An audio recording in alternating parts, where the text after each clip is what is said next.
Ang kwentong ito ay hango sa totoong buhay. Karanasan ito ni Consuelo. Taong 1954, Bugalon, Pangasinan.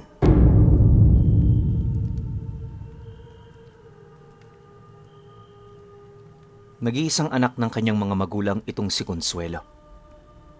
Bata pa lamang siya nang iniwan na sila ng tatay nila, kaya na may samurang edad napilitan siyang tumulong sa nanay niya. Pagtitinda ng kalamay ang pangunahin nilang ikinabubuhay.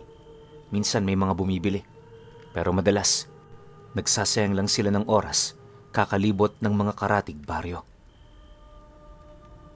Dahil sa ganoong sitwasyon, kaya na may napipilitan na rin siya noong gumawa ng mga bagay na hindi niya gusto. Upang matustusan ang kanilang pagkain, nagdesisyon siyang magtrabaho sa isang may kayang pamilya. Pagpapakain ng mga alagang hayop at pagtatabas ng damo ang pangunahin niyang trabaho doon. Mula alas 6 hanggang alas 5 ng hapon, ang kailangan niyang pagtrabahuhan para sa kakarampot na bariyang kikitain niya. Marami ang nagsasabing inaabuso ng mga ito si Consuelo, pero para sa kanya, isa itong malaking tulong. Kailanmay hindi na niya inisip na nilalamangan siya ng iba dahil itinuturing niya itong biyaya. Para sa kanya, mas mainam nang may kinikita kesa naman wala.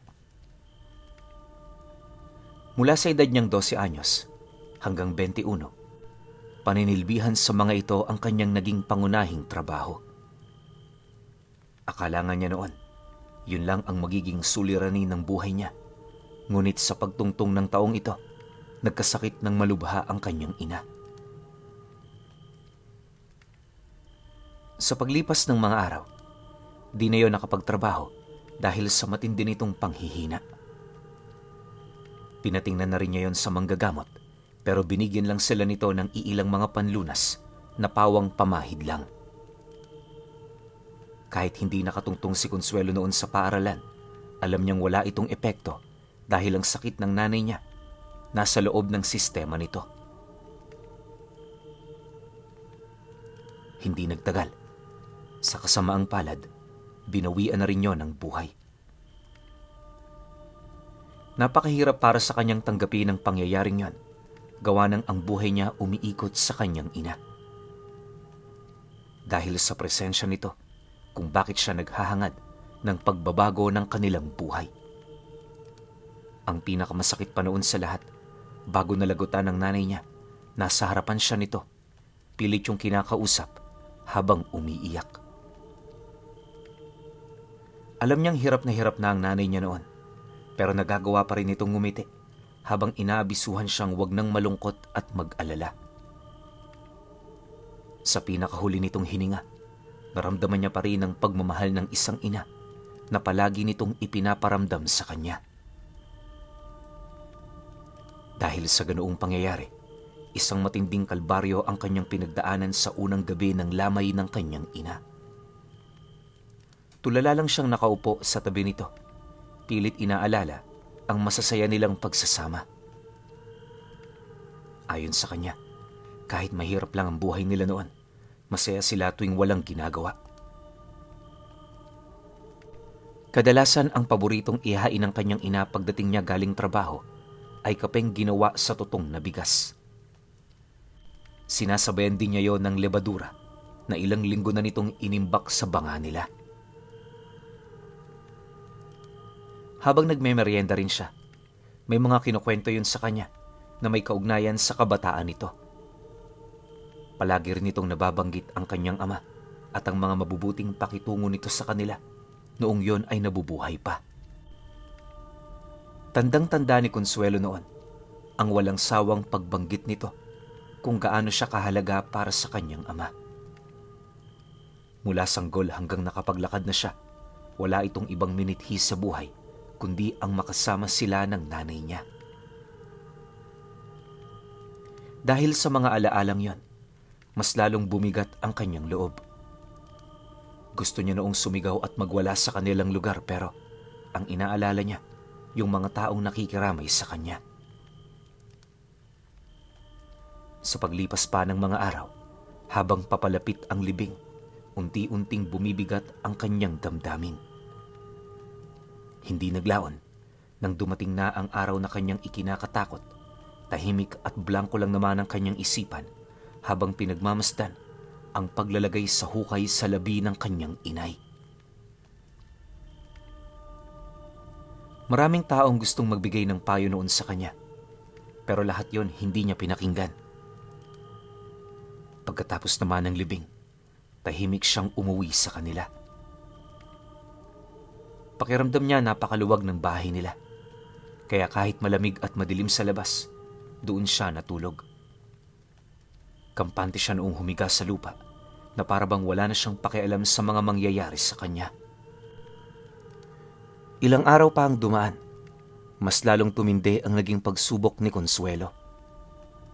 Dala ng kanyang matinding problema, hindi na siya nakapagtrabaho, dahilan para maubusan siya ng makakain sa bahay nila. Gutom na gutom man ang sikmura, pinili niya pa ring manatili sa loob ng bahay nila hanggang sa may naalala siya sa kwento ng kanyang ina. Noong nabubuhay pa kasi ito, may nabanggit ito sa kanyang kwento tungkol sa isinumpang matanda na nagngangalang Alejandrino. Sa isang malayong bundok malapit sa bayan nila, minsang naging matunog ang pangalan nito dahil sa mga kakaiba nitong ipinapakitang milagro. Isang purong manggagamot itong si Alejandrino na nilalapitan noon ng mga Indio nung panahon pa ng Espanyol. Dahil sa lawak ng kaalaman nito, pagdating sa mga sakit at lunas, itinuturing na itong babayla ng karamihan. Sa bawat bayang napupuntahan noon ni Alejandrino, maraming taong nagkakatipon sa mga lugar na pinupuntahan niya kaysa sa mga simbahang pinagmimisahan ng mga paring praile. Hindi naglaon nang kumalat na ang usapin ukol sa kanya. Hindi ito nagustuhan ng mga pare. Mabilis itong humanap ng paraan para pabagsakin si Alejandrino. Dahil dito, pagkababa naman ng kautusan ng mga paring dakpin siya, hindi siya tumakas o nagtago. Sa halip pumalik siya sa kanyang tahanan at doon niya matapang na kinaharap ang mga sundalong Espanyol. Nang marating nito ang kanyang pamamahay, lingid sa kaalaman ng mga ito, nagbaon na si Alejandrino ng sumpa sa kanyang katawan. Alam niya kasing malupit ang magiging parusa sa kanya, kaya na may minabuti niyang maipasa sa iba ang kakayahan niya sa panggagamot sa pamamagitan ng isang garapong sapilitan niyang inilagay sa loob ng kanyang sistema. Bago mamatay itong si Alejandrino, kahindik-hindik na parusa ang kanyang pinagdaanan. Sa sobrang galit din noon ng mga pare, inilibing siya sa bundok, malayo sa kanilang lugar. Bibihirang tao lang ang nakakaalam ng lokasyon ng kanyang puntod at sa paglipas ng panahon, marami na roong nakalimot. Tanging ang pamilya lamang ng ina ni Consuelo noon ang bukod tanging nakakaalam ng lokasyon nito. Ang mas matindi pa sa lahat, nag-iisang anak lang ang nanay niya, kaya sa mga panahong yon, inaasahan niyang siya na lang ang nakakaalam ng lugar kung saan nakalibing ang manggagamot. Wala man siyang ideya kung totoo ba ang kwento ng kanyang ina. Nagpasya siyang hanapin ito sa paniniwalang yon ang magpapatahimik sa kaluluwa ng nanay niya.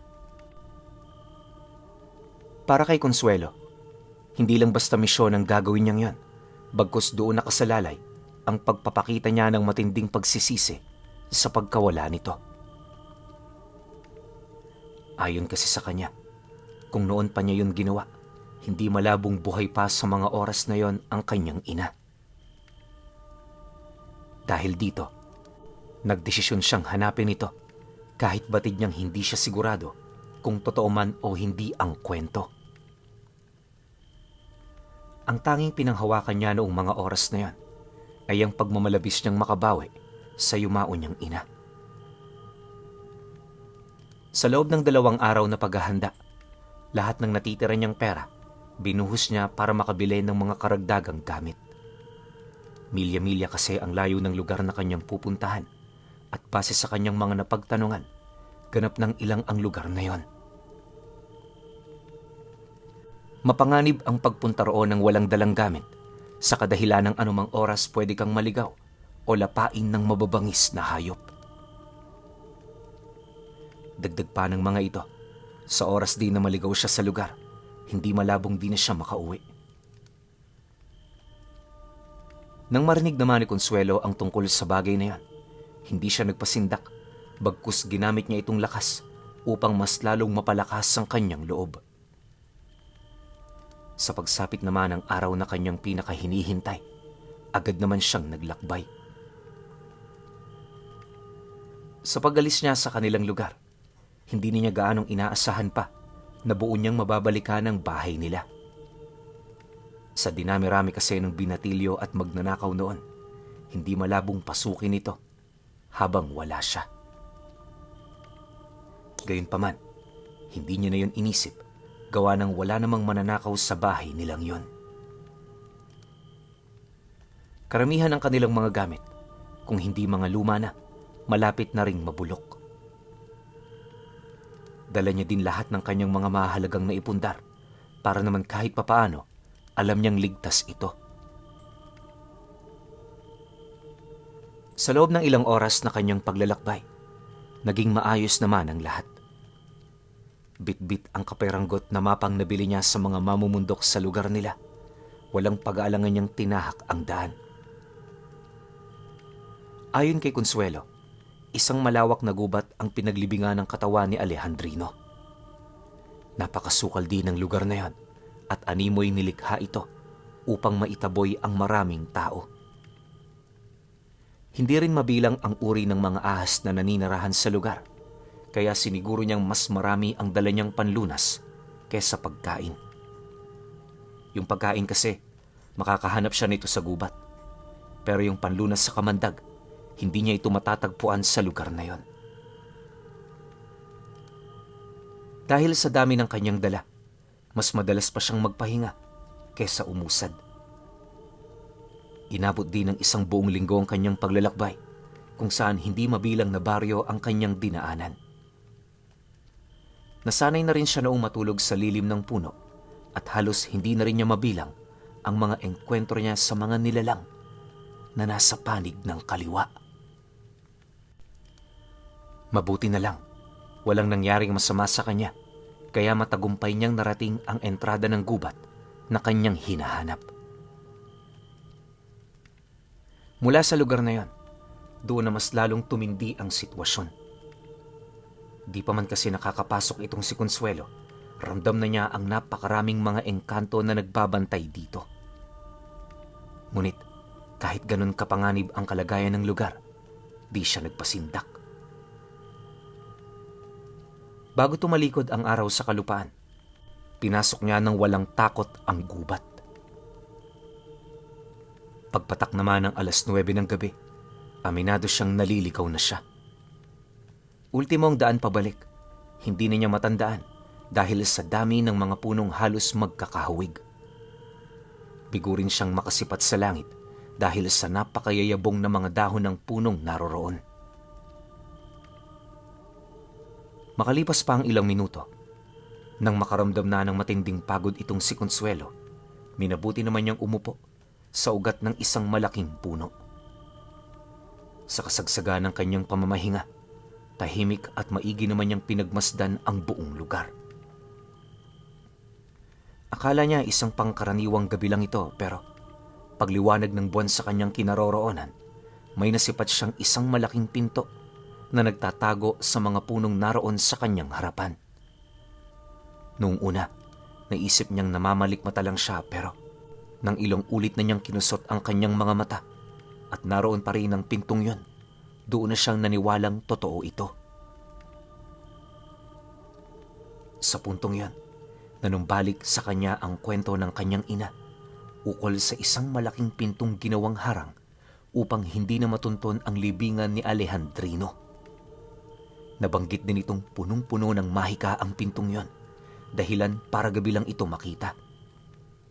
Ang piling tao lang din ang nakakasilay dito dahil sa sabulag nitong ang tanging makakabasag lamang ay ang mga taong may dugo ng mga unang saksi ng pinto. Ayon kay Consuelo, kahit gaano kalakas ang diwang hiwaga ng isang tao, kung hindi ito nahanay sa pamilya ng mga taong unang nakasilay dito, di niya ito magagawang makita. Dagdag pa niya na, napakalakas din ang sabulag na yon, na kahit nga nakikita na niya ang bagay na yon, napapansin niyang parang naglalaho ito sa kanyang paningin. Dahil sa pangyayari, agad naman niyang iniwan ang kanyang gamit sa tabi ng punong pinagpapahingahan niya para lapitan ang pinto. Habang binabagtas niya ang daan, tanging mga lunas lamang ng makamandag ng ahas ang kanyang dala. Lahat kasi ng mga punong dinaraanan niya noon, marami siyang nakikitang ahas at mga sawa. Yung iba, alam niyang nagtatanga ng matinding kamandag, kaya hanggat maaari, iniiwasan niya ito. Mabuti na lang, dahil sa pag-iingat ni Consuelo, narating niya ang pinto nang hindi siya natutuklaw. Pagsilay naman niya doon ng malapitan, tumambad sa kanya ang 3 malalaking bilog na ayon sa kanyang ina, yon ang susi para mabuksan ang pinto. Kinakailangan din niyang hawakan ng mga ito upang tuluyan niyong mabuksan. Dahil sa inaasahan naman niyang walang patibong ang nakalibing sa lugar na yon, agad naman niya itong sinunod hanggang sa napansin na niya ang pagbukas ng mahiwagang pinto. Hindi naglaon, nang masipat na niya ang loob nito, napansin niyang binabalot ito ng purong kadiliman. Maya-maya pa, lahat ng mga suludoong nakapatay sa loob ng ilang daang taon, bigla na lamang bumukas, dahilan para masipat na niya ang buong paligid. Maliban sa mga nagsisilakihang poste na gawa sa marmol, kapansin-pansin din ng mga ukit sa dingding. Matapos naman niya itong makita, dahan-dahan naman niyang pinasok ang lugar at kasabay nito ang pagsarado ng pinto. Sa isang iglap, agad namang naramdaman ni Consuelo na nasa ibang dimensyon na siya. Ang bawat bagay kasi sa loob ng silid na yon ay pawang mga bago para sa kanya. Habang tumatagal siya sa lugar, unti-unti na rin niyang napapansin ang mga sapot na halos kasing laki ng kanyang braso. Sobrang madikit din ito, kaya hindi niya na yon pinagnasahang hawakan. Sa pagdating naman niya sa unahang bahagi, nasipat niya ang isang malaking puntod na gawa sa purong bato. Ang takip nito, merong ukit ng wangis ng tao na nakalagay sa loob nito. Pagsilay naman ni Consuelo sa bagay na yan, dali-dali naman niya itong inusog upang tuluyan itong mabuksan. Minabuti niya kasing wag na roong magsayang ng oras sa kadahilan ng may napapansin siyang kakaiba sa lugar. Hindi siya sigurado pero yung mga sapot na kanyang nakikita, unti-unti nang gumagalaw. Makalipas pa ang ilang minuto, pagbagsak naman ng takip ng nicho, bigla naman siyang napatigil sa kanyang kinaroroonan nang maramdaman niya ang isang madikit na bagay na lumapat sa likod ng kanyang ulo. Akala niya nga nung una, wala siyang dapat na ipag-alala, pero habang tumatagal ito, nararamdaman niyang parang pumapasok ito sa kanyang bungo. Dahil sa hindi naman niya maaaring hawakan ang bagay na yan, sinubukan niya itong putulin gamit ang kanyang dalang sundang hanggang sa kalaunay tumambad na sa kanyang harapan ang nilalang na nagpakawala ng sapot. Isang napakalaking engkantong gagamba ang bumungad sa kanyang mga mata, dahilan para masindak siya. Ayon kay Consuelo, katakatakot ang anyo nito. Bagaman may kahalintulad itong wangis sa isang ordinaryong gagamba, marami sa parte ng katawan nito ang sadyang kakaiba. Ayon sa kanya, yung dalawang malaking pangil nito sa may bandang ulo, may nakalaylay na pang-itaas na katawan ng tao. Paulit-ulit na sumisigaw ang nilalang na yon, na parabang humihingi ito ng tulong. Subalit kahit anong gawin nito, Alam ni Consuelo na parte ito ng katawan ng gagamba. Sa halip di na makaramdam siya roon ng awa, pinili niyang unahin ang sarili niyang kaligtasan. Walang sabi-sabi. Nang mapagtanto niyang hindi na siya roon makakawala, napilitan naman siyang lumapit sa nicho para kunin ang garapong nasa tiyan ng kalansay.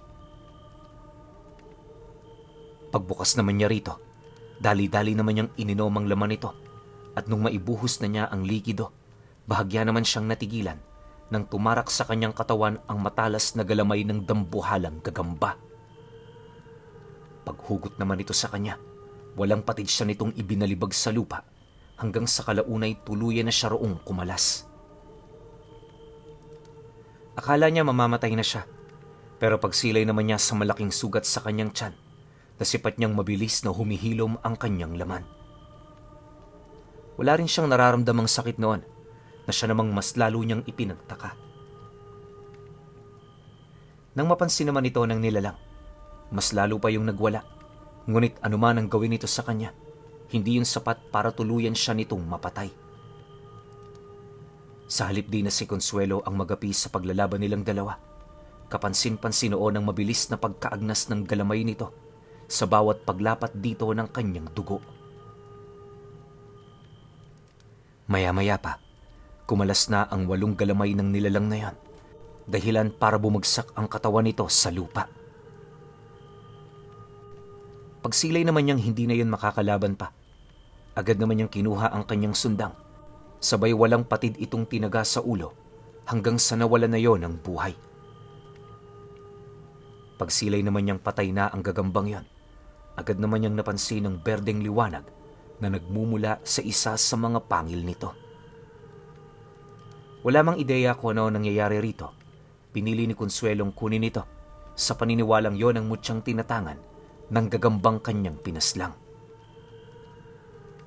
Matapos ang pangyayari, agad naman niyang napansin ang tila bang pagninig ng lupa at mga dingding. Nang mapagtanto niyang malapit ng gumuho ang lugar na yon, di naman siya nagdalawang isip na tumakbo papalabas dito. Paglapat naman ng kanyang kamay sa pinto, agad naman niyang bumukas, dahilan para makalabas siya roon ng maaga. Pagkasara naman ito, nawala ang pintong yon na parang bula, kasabay ng pagbalik ng katahimikan sa lugar. Unti-unti na ring dumilim ang buong paligid, kalakip ng pagrinig niya ng mga katakatakot na alulong. Gayunpaman sa kabila ng bagay na yan, hindi nagpasindak itong si Consuelo. Para makalayo rito, tinahak niya ang daan na sinasabi ng kanyang kutob. Wala man siyang ideya kung saan siya mapapadpad. Ang mahalaga noon para sa kanya, tuluyang makalayo sa lugar na yon. Mabuti na lang, matagumpay naman niya itong naisakatuparan. Sa loob ng 4 na araw, diretso siyang naglakad pabalik sa kanilang lugar. Magmula rin noong nangyari sa kanya ang bagay na yon, ramdam niya ang pagbabago ng kanyang kaisipan. Nawala na rin ang lungkot buhat sa pagkawala ng kanyang ina, indikasyon na nagkaroon ng panibagong hangarin ang kanyang buhay. Sa pagdating naman niya sa kanila, namuhay siya bilang pangkaraniwang tao. Sa umaga, isang hardinero itong si Consuelo, at sa gabi naman, isa siyang taong pumapatay ng mga nilalang na namiminsala sa kanyang kapwa. Gabi-gabi rin siyang naglilibot sa karatig lugar upang gawin ang kanyang nais. Sa loob ng ilang taong ginagawa ito ni Consuelo, walang kaide-ideya ang kanyang mga kababaryo. Ayon sa kanya, ni hindi man lang nito napapansin na umaalis siya sa lugar nila. Akala nga niya magpapatuloy na ang ganon, pero dumating ang araw na nabalitaan niyang nagkasakit, yung amo niyang babaeng matagal na niyang pinagtatrabahuhan. Mabuti ang pakikitungo ng taong yun sa kanya at halos parang ina na rin niya yun kung ituring. Nang mabalitaan naman ni Consuelo ang tungkol dito, hindi na siya nagdalawang isip pa na yon ay tulungan. Alam niyang walang maniniwala sa kanyang mga sasabihin pero seryoso niya itong inilahad sa harapan mismo ng asawa nito. Dagdag pa niya na wala naman siyang ibang hangad kundi ang tumulong. Nang marinig naman yon ng amo niyang lalaki, di naman yun kumbinsido sa kanyang sinabi. Ayon dito, maghintay muna siya ng ilang araw dahil may mga nauna ng manggagamot ang paparating para tumulong.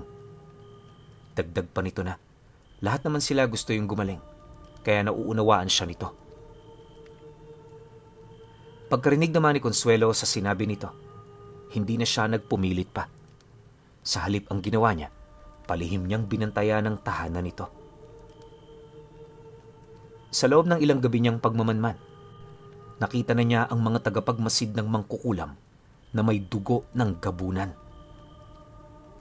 Napakababagsik ng mga nilalang na yon, na sa kabila ng mga pangontra ng albularyo, nakakaya pa rin itong makipagmatigasan. Dahil dito, inaasahan naman niyang wala na sa isipan ng mga itong tumigil, kaya nagpasya siyang puntahan na lang yon sa lugar na balwarte ng mga ito. Upang masiguro din niyang kakagalitan siya ng mga mangkukulam, gabi siya noon dumayo. Itinaon niya ring Biyernes upang masigurong nasa kasagsagan ng mga ito ng kanilang kalakasan. Sa pagdating naman ng gabing yon, hindi na rin siya nagdalawang isip na puntahan ang lugar na pinagmumula ng presensya ng mga ito. Malayo pa man, bumungad na sa kanya ang mga bahay na binabalot ng matinding salot. Kapansin-pansin din ang pagkatirik nito sa malayong lugar na animoy sinadyayo ng mga nilalang. Pagpasok naman niya sa loob ng bakuran nito, agad namang tumambad sa kanya ang 3 asong gubat na umaangil. Sadyang kakaiba ang mga nilalang na yan dahil sa mga wangis nitong hindi natural. Kung hindi nagkakamali itong si Consuelo, parte ito ng eksperimento ng mga mangkukulam na isinagawa sa mga nilalang na yan. Maya-maya pa, pag-angil naman ng mga asong gubat, mabilis itong sumugod sa kanya. Kaya ang ginawa niya, agad naman niyang dinakot ang pangil ng dambuhalang gagamba, dahilan para lumabas sa kanyang mga kamay ang mga gininto ang sapot na mabilis na tumarak sa ulo ng mga ito. Sa isang iglap, nakontrol niya ang kaisipan ng mga nilalang na yan, na siya namang naging daan upang gamitin niya ito para hanapin ang mga mangkukulam. Sa pagpapatuloy naman ng kanyang paglalakad papalapit, kapansin-pansin ang hindi mabilang na mga matang nagmamasid. Ang buong akala niya nga noong mga oras na yan, papahirapan pa siya ng mangkukulam sa paghahanap dito. Pero bago pa man niya marating ang pinto ng bahay ng kanyang punteriya, sumalubong na yun sa kanya. Pagramdam naman niyang yun na nga ang kanyang hinahanap, hindi na rin siya nagdalawang isip na yon na iatakihin. Nagkaroon sila ng madaliang pagbubuno ng matanda, hanggang sa kalaunay nagapinan niya ito ng walang kahirap-hirap. Gulat na gulat man yun sa kanyang ipinamalas na kakayahan, hindi nito maipagkakaila na natalo siya. Maya-maya pa, pagsilay naman ni Consuelong wala na itong magagawa, pinaunan niya ito ng gininto ang sinulid sa ulo. Nang makontrol na niya ito, sinalang niya ang buhay nito. Ang abilidad na rin ng mangkukulam ang ginamit niya upang madaling magamot ng mga albularyo ang babaeng itinuturing niyang ikalawang ina. Kahit aminado siyang siya ang naging daan para mapagaling ito, hindi niya kinuha ang ganoong karangalan. Masaya siyang makatulong nang hindi nalalaman. Sa paglipas pa ng mga taon, walang nakatalo kay Consuelo. Habang tumatagal, mas lalo ring dumarami ang kanyang mga kasamahan sa panig ng kaliwa. Nang magkapamilya na rin siya, yon ang ginamit niya upang hindi makaranas ang kanyang asawa ng panggagambala ng mga aswang. Magpahanggang sa ngayon, kahit matagal nang wala itong si Consuelo, matagumpay naman niyang naipasa sa kanyang anak ang tinatangan niyang mutya ng pangil ng gagamba.